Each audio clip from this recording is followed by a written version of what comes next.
Dan sampailah ke Arai. Maknanya kita tengok Umar ni kehebatan dia adalah dia memang sangat-sangat bagus dalam menjaga kawasan dan boleh membaca pergerakan-pergerakan kalau kita katakan logistik geografi lah. Itu antara kehebatan Umar sebagai pemimpin yang memang begitu pandai dan begitu hebat dalam mengatur kehebatan-kehebatan tentera Islam, melantik orang yang bagus-bagus, yang ada talent, ada bakat untuk memegang sesuatu kepimpinan dan melantik anak watan memegang satu kepimpinan dan memberikan arahan untuk terus menyebarkan Islam, memperluaskan Islam. Itulah kehebatan Sayyidina Umar. Di mana kalau kita baca tentang kisah Sayyidina Umar ni, Sayyidina Umar mempunyai pemikiran yang terlalu berstrategi, yang begitu hebat, yang boleh mengatur gerak kerja, mengatur strategi peperangan yang boleh mengalahkan musuh. Itulah kehebatan yang ada pada Sayyidina Umar Al-Khattab. Dalam gambar ini dinyatakan tentang kota Hamazan di Iran ni lah. Kalau kita baca tentang kota Hamazan ni, kita dapati sebenarnya bumi Iran ni dia banyak bumi yang khurafat dan bumi yang banyak berhala-berhala ataupun patung-patung besar lah. So dia kata di kota Hamazan ni dia ada pintu singa, dia ada patung singa yang besar yang berada di kota Hamazan untuk menuju ke Arai. Dan dia kata penduduk-penduduk Hamazan ni dia daripada nenek moyang dia lah, dia memang menguasai yang berkaitan dengan patung-patung, azimat-azimat dan penduduknya ni memang yakin lah sekiranya patung-patung besar yang berada yang dibina oleh orang mereka di kota Hamazan ini hancur, maka akan menyebabkan kehancuran kepada mereka sendiri. Kalau patung ni jatuh pun akan kata mereka akan menerima satu bencana.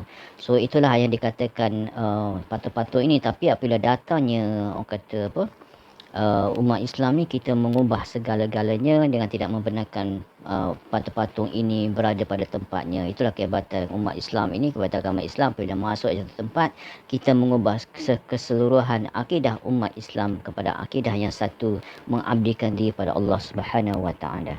Seperti mana arahan yang diterima oleh pemimpin-pemimpin yang bergerak ke Ar-Rai ni, Nu'aim bin Muqarrin ini, dia bergerak ke Ar-Rai menjadi satu peperangan penaklukan Ar-Rai dan perjalanan Damawan ni tahun 22 Hijrah. Kalau kita tengok kat sini, dinyatakan bahawa pasukan Muslimin dipimpin oleh Nu'aim bin Muqarrin bergerak ke Ar-Rai. Di tengah perjalanan, pasukan Muslimin bertemu dengan Az-Zainabi yang bertemu musuh, sehingga musuh tu takut, minta damai. Sekali dia bergabung dengan pasukan Muslimin, masuk Islam dan bergabung lah ni. Setelah itu bala tentera ataupun bala pasukan Parsi datang. Pasukan dipimpin oleh Nu'aim ini bertemu dengan Parsi yang dipimpin oleh Syayawah di lereng Gunung Ar-Rai. Pertempuran berlaku dengan begitu hebat sekali dan pasukan Muslimin meraih kemenangan yang begitu besar. Lalu pasukan Parsi meminta perdamaian. Dia orang takut kan, kehebatan umat Islam tak dilawan dah.